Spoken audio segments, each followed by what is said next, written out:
Hello, আমি তুলিকা আবার এসেছি তোমাদের সামনে খুব সুন্দর একটা গল্প নিয়ে। আশা করি পুরো গল্পটা শুনলে তোমাদের সত্যি মনে একটা দাগ কেটে যাবে, এটা কিন্তু গ্যারান্টি। অরুণিমা শহর থেকে আসা আধুনিক মনস্ক এক তরুণী। নাম তার অরুণিমা হলেও শ্বশুরালয়ে পদার্পণের পর তার নতুন পরিচিতি হলো প্রাপ্তি। এই নামটি যিনি দিয়েছিলেন মানে তার শ্বশুর মশাই, যিনি অরুণিমার মধ্যে এমন কিছু দেখেছিলেন যা সচরাচর দেখা যায় না। অরুণিমা এই নতুন নামের পেছনের কারণটা তখনও বুঝে উঠতে পারেনি, তবে তার মনে হয়েছিল শ্বশুরমশাই যেন তাকে এক নতুন পরিচয়ে বাঁধতে চাইছেন। অরুণিমার স্বামী অভ্র ছিলেন পেশায় একজন ব্যাংক ম্যানেজার। মা বাবা দুই বোন আর অভ্রকে নিয়ে ভরা সংসার তাদের। শ্বশুরবাড়িটা ছিল একদম গ্রাম ঘেঁষা,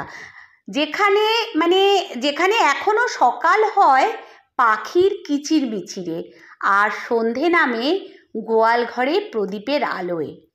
অরুণিমা বড় হয়েছে ফ্ল্যাটে, যেখানে ভোর মানে গাড়ির হর্ন আর সন্ধে মানে টিভির শব্দ। তাই এই পরিবর্তন তার জন্য সহজ ছিল না। প্রথম কদিন অরুণিমা একটু যেন গুটিয়েই ছিল। সকালের নাস্তা থেকে রাতের খাবার সব রান্না হতো যৌথ পরিবারের জন্য। প্রায় 20টা মুখ, আর তাদের পছন্দ অপছন্দ সামলানো অরুণিমার কাছে ছিল এক বিশাল চ্যালেঞ্জ।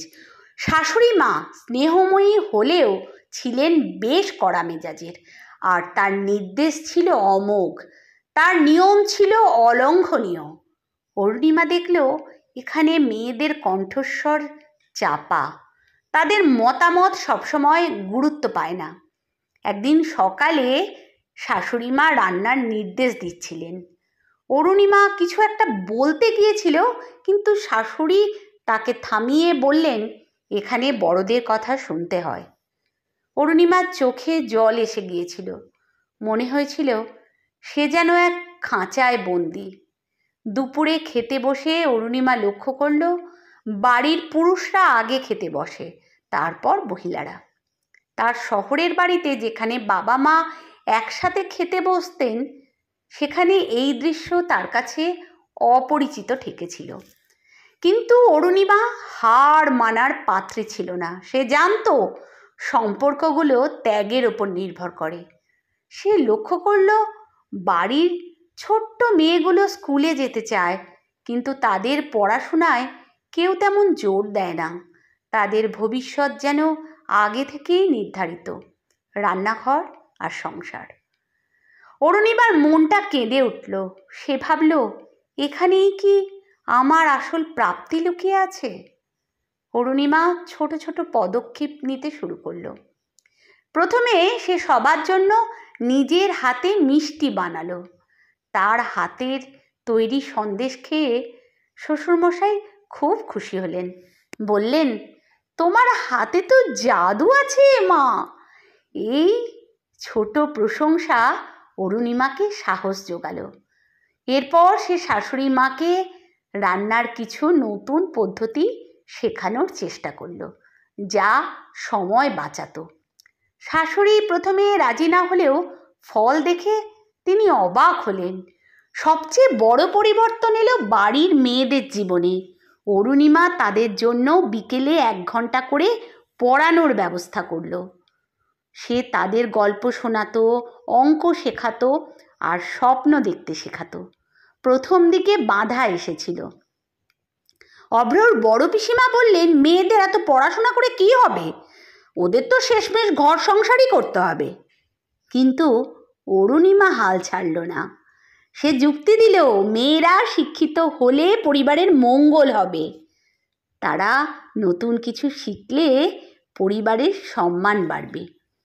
ধীরে ধীরে অরুণিমার এই উদ্যোগের ফল দেখা যেতে শুরু করলো।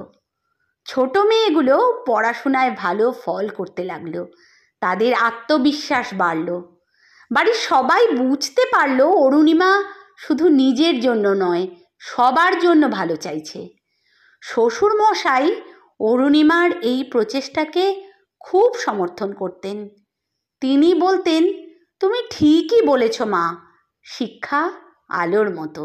এই বাড়িতে তোমার আগমন এক নতুন আলো নিয়ে এসেছে।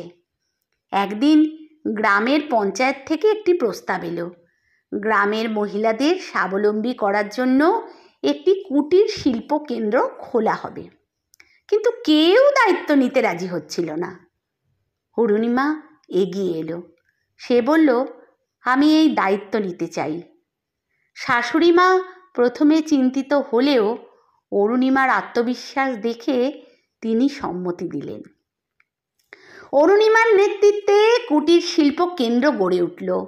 গ্রামের মহিলারা কাঁথা সেলাই, শাঁখের কাজ আর বাঁশের হস্তশিল্প তৈরি করতেই শুরু করলো। অরুণিমা তাদের পাশে দাঁড়িয়ে সব রকম সাহায্য করত। তার অনুপ্রেরণায় মহিলারা আর্থিকভাবে স্বাবলম্বী হয়ে উঠল।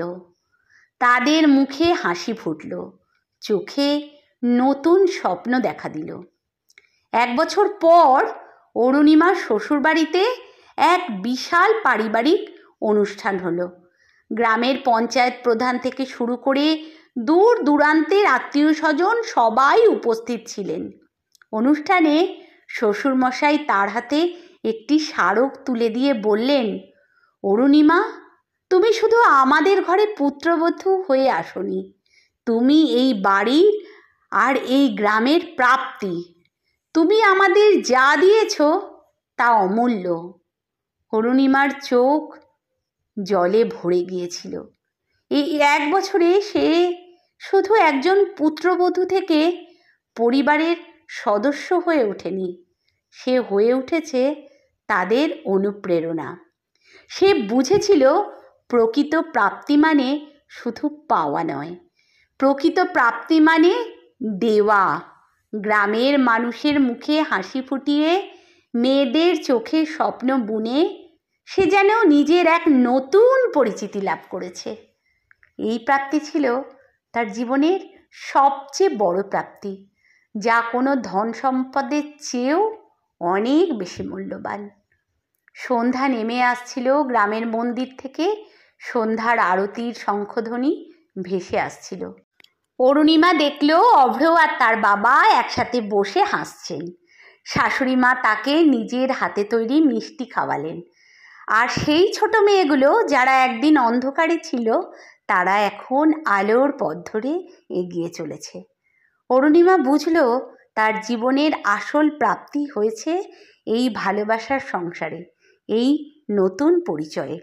লিখেছেন সুপ্রিয়া ঘোষ। ভালো লাগলে অবশ্যই এটা শেয়ার করবেন, কারণ এই ধরনের গল্প ভীষণ ভীষণ মোটিভেশন দেয়। জীবনের সব কিছু নেগেটিভিটি নিয়ে বাঁচা যায় না। সাবস্ক্রাইব আর ফলোটা অবশ্যই করবেন।